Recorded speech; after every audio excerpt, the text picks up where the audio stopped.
تشکر زیاد. اگر اجازت باشد من چیزی بگویم، با اون خاطر که ما واقعا هم سوال خیلی زیاد دریافت کردیم از خواننده های ما و بسیار میخواهیم که پاسخ این سوال ها هرچی بیشتر به سوال دهنده هاشان برسند. به همون خاطر خواهش میکنم که کوتاه‌تر صحبت کنید. مثلا در میان آنهایی که در میان سوالایی که به ما رسید این است، مثلا فعال حقوق استیو سوردلوف از همه شما میپرسد چرا حزب نهضت اسلامی تاجیکستان، حزب اساسی مخالفین در کشور، از شرکت در انتخابات محروم است و شما از این محرومیت آنها حمایت میکنید؟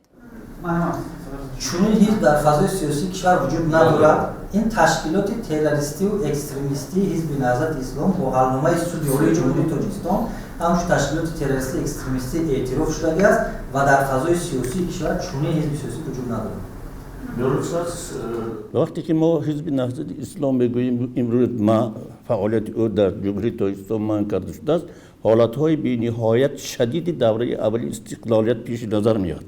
شما تصور کنید که وقتی که با نخستین مراتب استقلالیت را به دست آوردیم، این استقلالیت خود به خود به وجود آمد و مشکل‌های سنگینی که در این دور به وجود آمد، یکی سبب‌های اساسی آن همین نهضت اسلام بود که برای ویران کردن جامعه شهروندی با سعی و تلاش کرد.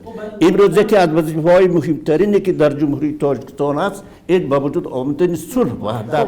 با این سوال بختیار سفرزاده تاجی جواب دادم. من سوال برای چون گفتن سوال زیاد داریم، سوال میمدیم و این است که بسیار خوانندگان وبسایت رادیو آزادی نقش پارلمان را در مبارزه با بیکاری سوال کردند. لطفاً هر یکی شما بگویید که آیا به طور جدی یعنی واقعی از کدام راه میشود بیکاری را در کشور از بین برد؟ Сама хозяйка лонтарин иqtisodiyoti milliy boz барои нima дар стратегияи millî рушд то давраи 2030 агар шумо стратегия бардоред бо ҳарфҳои ғавс жирни шрифт қатӣ нависонда шудааст ки ҳамасола ҳукумат бояд 100 000 ҷойи корӣ таъсис кунад. ин дар стратегия омодагӣ аст то давраи 30 ҳар сола мо кадом роҳ барои ҳамин ҳам моделҳои нав мо аз модели аграрии саноатӣ ба модели саноатии аграрӣ гузашта истодем. яке аз моделҳои идоракунии иқтисодиёт ин ба мо имконият медиҳад ки мо ҷойи кори бештар таъмин кунем ва дар ин барои ҷавоб ба ин savol 10 минут 20 минут кам аст. ягон рӯз мумкин ҷамъ мешем оиди мақсад пеш аз ҳама қонунҳо дар соҳаи иқтисодиёт ки анамин институтҳои нава ташаккулаша таъмин карда тавонанд. мо фазои нави инсоналӣ бояд ташаккул диҳем. вақте ки онҳо муоҷират пеша мекунанд, мо бояд онҳоро омода кунем ки дар дигар давлат вақте ки ба кор машғул мешаванд ба мушкилиҳо дучор мешаванд. суоли мо ки ҳизби шумо бояд ҷумла мо кадом роҳ мехоҳад бекориро аз байн барад? бекориро аз ман гуфтам. хуб ташаккур. аз байн бурда намешавад. ضمناً یک سوال در ادامه همین موضوع مولا رجب، یک نفر با نام غریب محمد به ما نوشته است. طور نوشته است همین طور میخوانم: چرا روز به روز قشاق‌تر و کمبغل‌تر میشویم و ترک وطن میکنیم؟ عیب در کیست یا چیست؟ یعنی در ما همین است که برنامه ما همین است که ما باید مردم رو با کار تامین کنیم. در برنامه ما در حالتی پس کردن انداز و پرداخت‌های اجتماعی و درست استفاده بردن ذخیره‌های طبیعی، دادن امتیازها به سرمایه‌گذاران و ساختن مکانیزم نوی اقتصادیات، یعنی فعالیتی زیر ساختارهای اقتصادی حکومت را در یک شکل باید در اساس امکانات‌های راغون باید دیگر کنیم تا اینکه سرمایه‌گذار تاجر خب کارخانه زیادی بسازد و امکان فایده گرفتن نداشته باشد. اما سرمایه‌گذار خارجی دلسرد شده است. این شما بسیار خوب میدانید.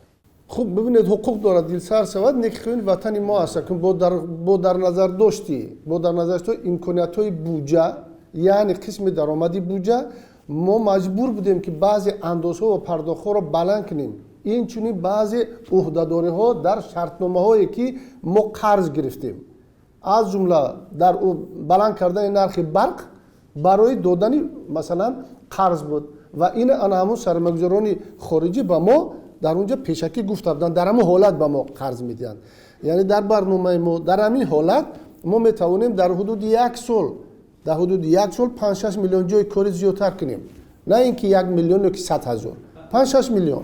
ба фикри шахсии ман ҳизби коммунисти тоҷикистон ин масъаларо мегӯянд ки дар барнома ҷо кардагӣ беш аз он сохтани корхонаҳои саноатӣ, яъне корхонаҳои хурд, яъне дар ҳамоҳангсозӣ бо дигар давлатҳои иттиҳоди мегӯянд ки ба мо наздик ҳастанд, ки аз қалиби Россия, яъне ҷои корӣ таъмин кардан. ба фикри шахс имконият ҳаст ва дар дораи ҳамин имкониятҳо бояд кор кард. اما در 28 سالی که شوروی از بین رفته است روسیه به اقتصاد تاجیکستان اگر بجز از سمتوده یک سرمایه‌گذاری جدی نکرده است، شما از کجا این امیدوارتان است که روسیه میتواند کارخانه سازد؟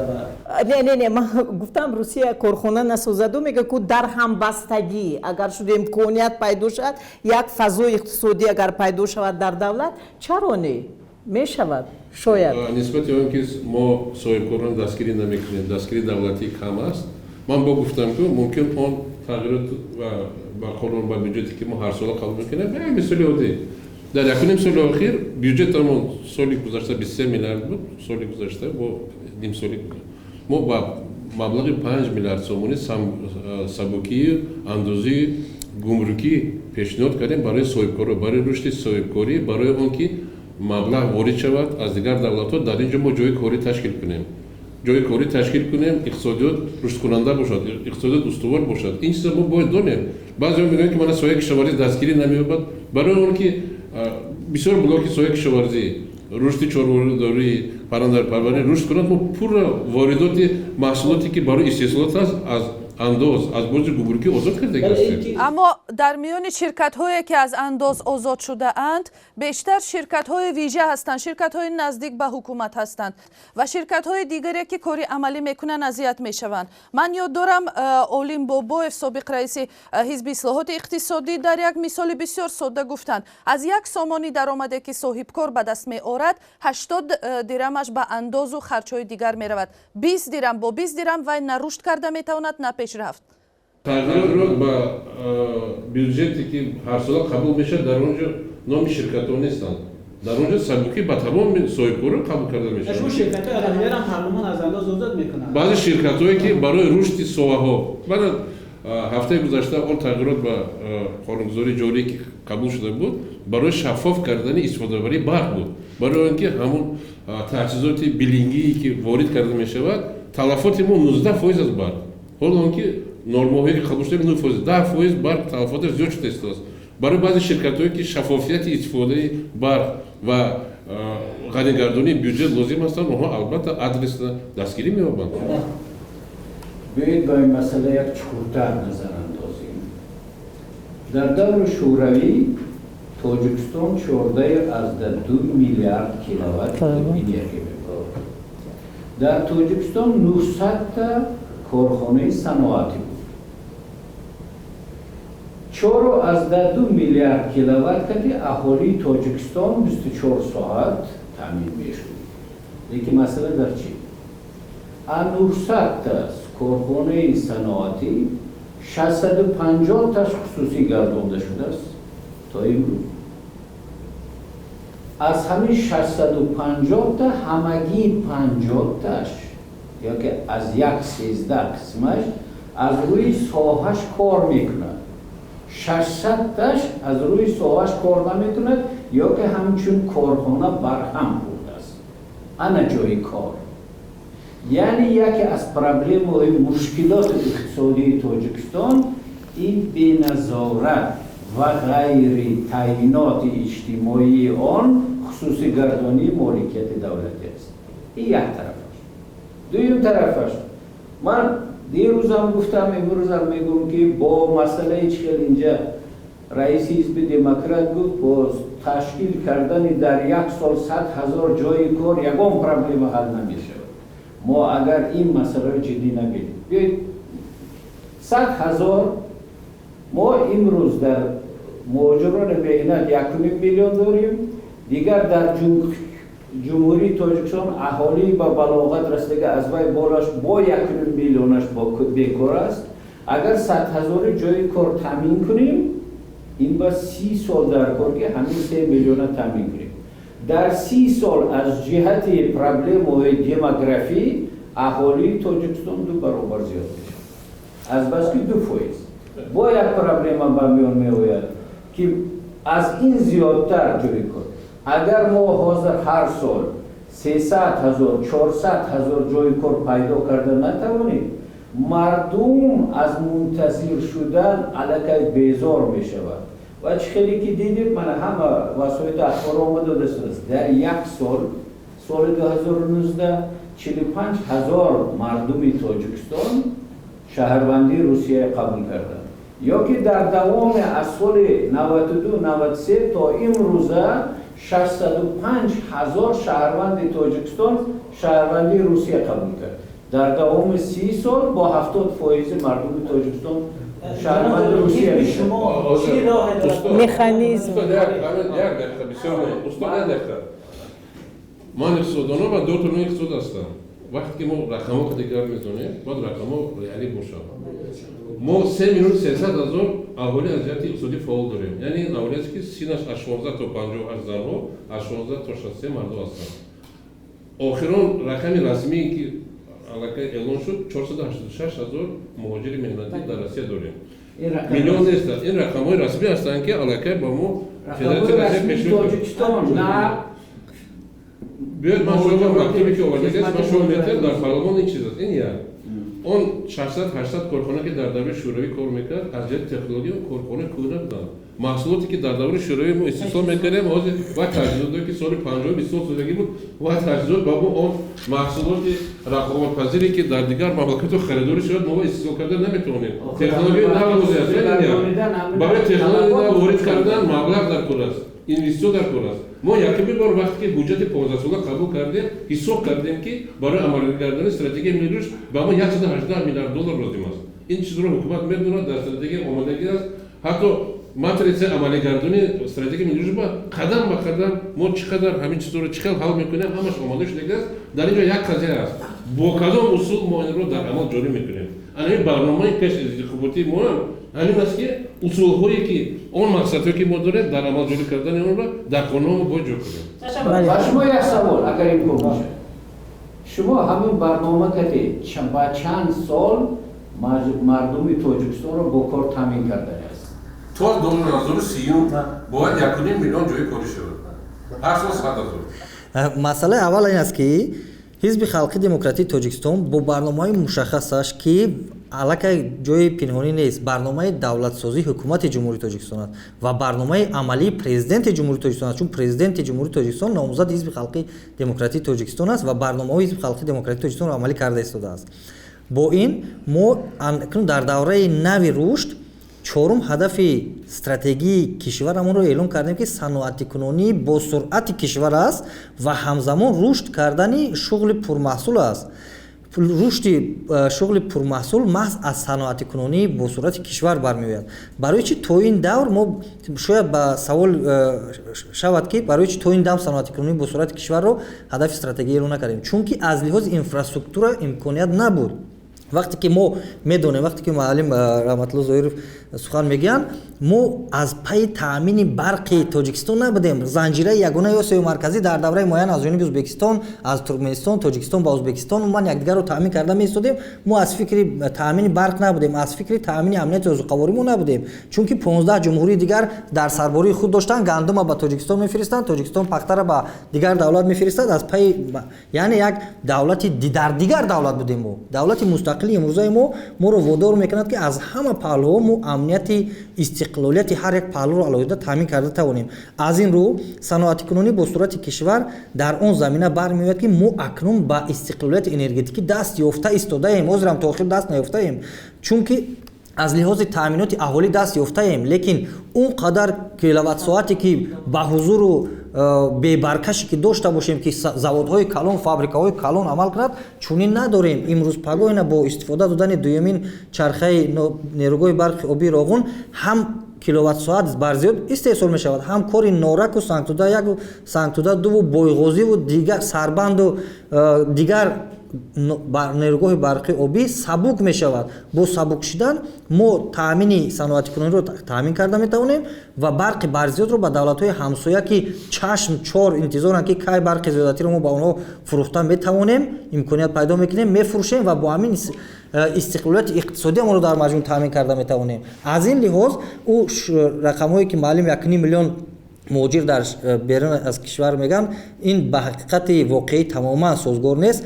Расман мо 486 000 муҳоҷири меҳнатӣ, ин бо шумули ҳам Қазоқистон, ҳам нафарони 10-гонаву 100-гона дар Кореяи Ҷанубӣ, ҳам дар Федератсияи Русия, ҳам дар Канада, бо тамоми онҳо мо 486 000 муҳоҷир дорем. бале, бубинед, биёед ҳоло дигар сари як савол баҳса зиёд идома надиҳем. Воқеан ҳам мо тахминан 20 дақиқаи дигар дорем. Ман воқеан ҳам аз ин суҳбат хеле розӣ ҳастам, аз он назар ки шумо омода ҳастед ба ҳамаи саволҳо посух бидиҳед. Як саволи дигар доштем дар бораи Евразес. Мулло Раҷаб, муҳоҷирон албатта хеле солҳои зиёд ирсол карданд ва мо чанд суолро инҷо як мекунем. Кай Тоҷикистон ба узвияти Иттиҳоди иқтисодии Авроосиё дохил мешавад?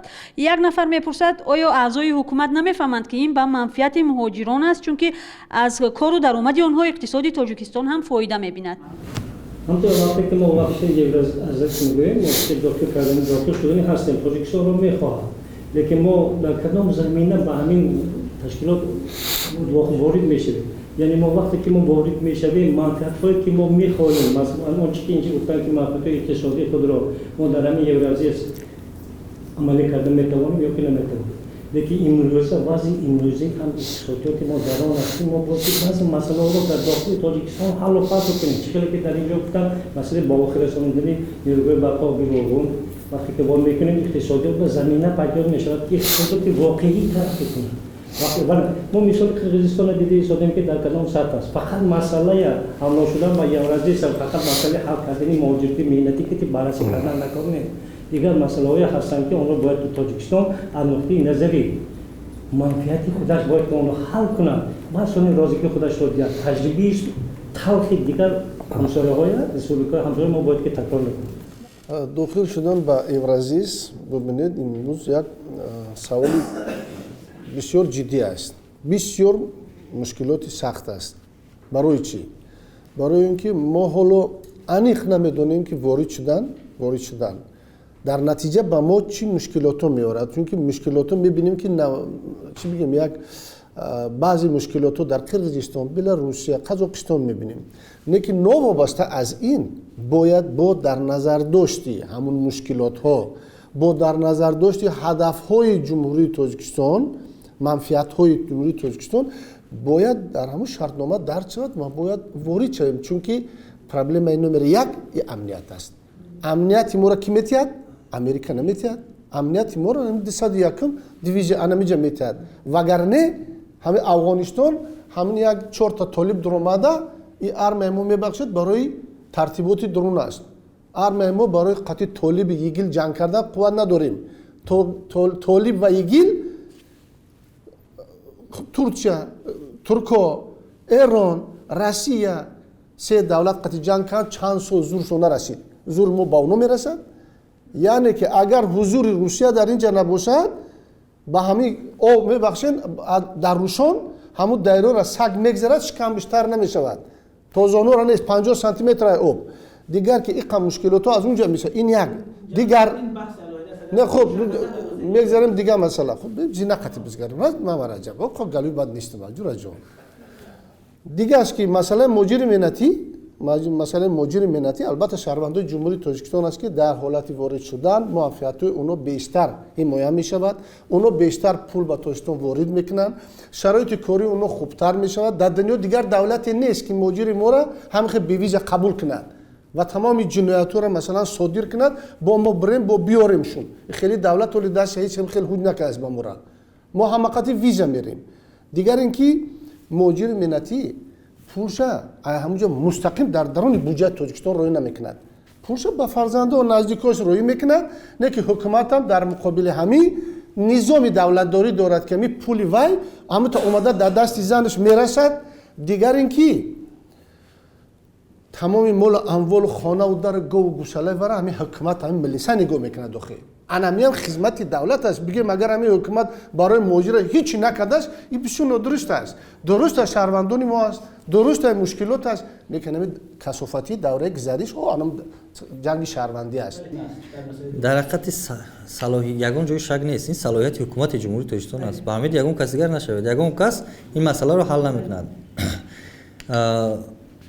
иттиҳоди иқтисодии авроосиё як лоиҳаи прӯҷаи проекти бузург аст ки чанд давлатҳоро дар бар мегирад ва гирифтанӣ ҳам ҳаст аммо мавқеи расмии ҷумҳурии тоҷикистон чунин аст ки мо пеш аз ҳама бояд тамоми падидаҳое ки ба ин ё он самт ҷумҳурии тоҷикистон фаро мегирад мардуми шарифи кишварро фаро гирифта метавонад аз ғалбери манфиатҳои миллӣ безем манфиати миллӣ амнияти миллӣ манфиатҳои иқтисодиву иҷтимоиву амниятии ҷумҳурии тоҷикистон дар мадди аввал меистад ва дар омади гап як гӯям ки қувваҳои қушунҳои умуман қувваҳои мусаллаҳи ҷумҳурии тоҷикистон аз имконияти мудофиавии кишварамон ба сарбаландӣ баромада метавонад мо ин иқтидорро дорем дар омади гап мегӯям иқтидори мудофиавии кишвар басанда ҳаст мекунад мо ба умеди ягон каси дигар ҳам шуда наметавонем чунки ба умед ҳам шавем ин боз як нозукии дигар аз ҷониби давлати дигар шуданаш мумкин аст масъалаҳои манфиати миллиро бошад ҳукумати ҷумҳурии тоҷикистон меомӯзад шарту шароитҳои ворид шудан ба иттиҳоди иқтисодии авроосиёро пешниҳод мекунад агар пазируфта шавад ҷумҳурии тоҷикистон ба иттиҳоди иқтисодии авроосиё ворид мешавад агар не ҷумҳурии тоҷикистон ҷумҳурии мустақил аст соҳибихтиёр аст сиёсати дохиливу хориҷии кишварашро худаш мустақилона муайян мекунад дохил шудан ба ин созмон ду ҷабҳа дорад ҷабҳаи сиёсӣ бародарони рус мо одат кардаем дар як мамлакати калон зиндагӣ мекардем онҳо бародари калон буданд онҳо ҳадафҳои сиёсии худро доранд мо ҳам ҳадафҳои сиёсии худро дорем ба фикри ман мо бояд ҳадафҳои сиёсӣ бошад дар он ки мо бояд шарики баробар бошем бародари калон набошад дар ин иттиҳод мо баробар ба он ҷо ворид шудам дар кор ин тарафи сиёсиш тарафи иқтисодиш бисёриҳо дар ҳамон восита ахбор ҳама иқтисоддон аст мевояд забон чи аст мевояд хафа кардан инсон ҳеч ҳисоби китоб кардан наметавонанд доимо доду фарёд мекунанд ки мо чӣ манфиат дорем ҳисоб накардан манфиатҳоя як мисоли оддӣ ҳазор ба худои шукр муносибатҳои ду давлат ӯзбекистону тоҷикистон беҳтар шуд медонед чӣ қадар қазияҳо проблема пайдо шуд дар иқтисодияти миллӣ ҳар ду мамлакат ҳатто мо агар дар ёдтон бошад созишноми дутарафа ба тағйирот ворид кардем ҳукумати ӯзбекистон 27 намуди моле ки ба мо ворид мешавад ва мо 27 намуд моле ки ба онҳо ворид мешавад бо қарори ҳукумат тасдиқ карда ба ҳамин созишнома илова дохил кардем ки дар ҳолати ворид шудани молҳо онҳо бо арзиш аз андиш илова шуда ва боҷи гумрукӣ баста мешаванд бо ҳамин амнияти иқтисодиро мо таъмин кардем ҳар ду давлат анакун тасаввур кунед ки агар аъзои вай созмон шавем садҳо ҳазор моле ки мебиёнд дар мо чӣ қадар қазияҳо пайдо мешаванд инро ҳисоби китоб кардан лозим аст мо тарафдори ҳастем ки мо ба он ҷо дохил шавем дар ҳолати таъмини амнияти иқтисодӣ ва таъмини амнияти сиёсӣ суоли мебадим аз хонанда ин аст ки назари шумо ба хусусигардонии талко роғун ва барқи тоҷик чист оё дар ин ҳолат боз ҳам фоида ба гурӯҳҳои наздик ба ҳукумат нест таҷрибаи дар дунё хусусигардонӣ ё ин ки фурӯхтани аксиё мо мисол меорем эрон хоб зиёда аз 45 компанияҳои калонтарини дунёи аврупову дигар дар он ҷа саҳмия доранд яке аз сабабҳое ки амрико эрона бомбаборон накард ҳамун манфиати миллиардеро буданд онҳо намонданд гуфтанд акар ракетата усика уҷа ман миллион дорам миллиард фоида мебинам мо ҳам вақте ки мо ҳама роғуна намефурӯшем ҳама талкора намефурӯшем як қисми ура барои он мефурӯшем ки ҳам дигар инфраструктураро мо бисозем дигаре ки вақте ки мамлакатҳое ки дар политикаи дунё даст доранд қудрат доранд нуфуз доранд онҳо ҳам агар дар ин ҷа ҳиссагузор бошанд барои пешбурди сиёсат амният ва дигар имкониятҳои иқтисодии мо заминаҳо ва имкониятҳо пайдо мешавад вақте ки ман ҳама вақт пешниҳод кардам ки биёед набошад роғуна созмони саҳмия кунем саҳмиягузорӣ ва ина муқаррар кунем шӯрои директоронро саҳмияша муқаррар кунем ҳама вақти қонунӣ мешад лекин мана дар давоми 12 сол аст ки пула ҷамъ кардем қариб 1 миллиард бо сомонӣ кардем ин пул дар ҳаво парвоз дорад اكو میگوییم که استفاده شده از دیگه استفاده است، لیکن 12 سال باز یگان سهمیه خریدگار یک تیم فایده یا که دیگه ندیده است غیر از یک گروه علاقه. برای همین اون چیزی که اینجا گفته شد که من نیگلیس یا دیگه از من اپتیمیست‌ترین آدم در جمهوری نیست، لیکن نیگلیزم نباشد جامعه پیش نمی رود. این رقابت است، به رقابت پیش رفته نمیشه. مسئله در آن می باشد که از همین مثال خصوصی گردانی چند شماره سهمیه گذارها چه کدام درجه زیاد باشد و کنترل پاکت عکسی میگن به در دست کی وارد می شود، آینده همراهون هم کمپانی آلومینی تاجیکستان تقدیرش از همین وابسته می شود. قرار قبول شده است سهمیه گذاری علاقه 2008-2009 به میان آمد، لیکن این مسئله زیر نظارت گرفتن در کار، لیکن برای زیر نظارت گرفتن پارلمانت تاجیکستان قدرتش نمیرسد. سخن سری خصوصیگردانی نیروگاه برق آبی راغون و شرکت تالکو نمی رود. سخن سری اون می رود که از لحاظ حقوقی همین مثلا نیروگاه برق آبی راغون یک کمپلکسی ایموشنی کمپلکسی، یعنی کمپلکسی اموالی است. بغیر از اونی که نیروگاه برق آبی راغون است، در ترکیب او صدها کارخانه‌های خردی است که پودرتچی‌های علایده است که پهلوهای علایده کار رو انجام میرسونند. مثلا به یک تونل یک کارخانه وابسته است، یک پودرتچی وابسته است، با آوردن مال و اشیا دسترسانی اون خدمت رسانی ها مجموعی مثلا نقلیاتی وابسته هستند. بسیاری کارها رو بعد به انجام رسیدش علاقه به همین کمپلکسی اموالی نادرکار میشوند. مثلا ما اکنون اینجا وقت زیاد لازم است که تمام او مکانیزمی با استفاده بردن راغون ما شرطیم، اگر از نصف زیادی تونل هایی که حاضر کنده استادیم بعد پورا با استفاده دادن نیروگاه برق آبی راغون همون تگ آب میمونند، بی فایده میمونند. یعنی اونها در روند ساختمان ضرور بودند و در همین روند بغیر از اونی که سهمیه ها با مردم کشور به فروش برآورده شدند و مردم کشور می توانند سهام باشند در نیروگاه برق آبی راغون، این چونین کمپلکسی اموالی نیروگاه برق آبی راغون رو از همین کمپلکس جدا کرده فروختن به منفعت کار است که در همین روند قطعیتی که خصوصی گردانی نیروگاه برق آبی راغون رو منع میکند در قانون جمهوری اسلامی درباره خصوصی گردانی ملکیت دولتی، همین ضرور است که به قانونگذاری تغییرات وارد کرده شود. این دستی آسان‌تر کردن ساختمان نیروگاه برق آبی راغون و من بعد فعالیت پرثمری رو آسان‌تر میکند. من فکر میکنم که تنها مشکل در تمام همین برنامه ها و تشبس ها این است که شفافیت وجود ندارد و واقعا هم نه مطبوعات نه جامعه درباره تمام همین جریان هایی که حالا شما گفتید اطلاع کامل و همه جانبه ندارند. با اجازت شما من واقعا هم از همه شما سپاسگزار هستم. در همینجا مناظره پیش از انتخاباتی اولین ما با شرکت رهبران و فعالان حزب‌های سیاسی به انجام میرسد. تا انتخابات کمی بیشتر از یک ماه دیگر میماند. تماشابینان ارجمند پرسش های خود را به نامزدهای حزب‌های سیاسی بفرستید و ما آنها را حتما در نشست های بعدی مطرح خواهیم کرد. تشکر به مهمان ها. این رادیوی آزادی بود.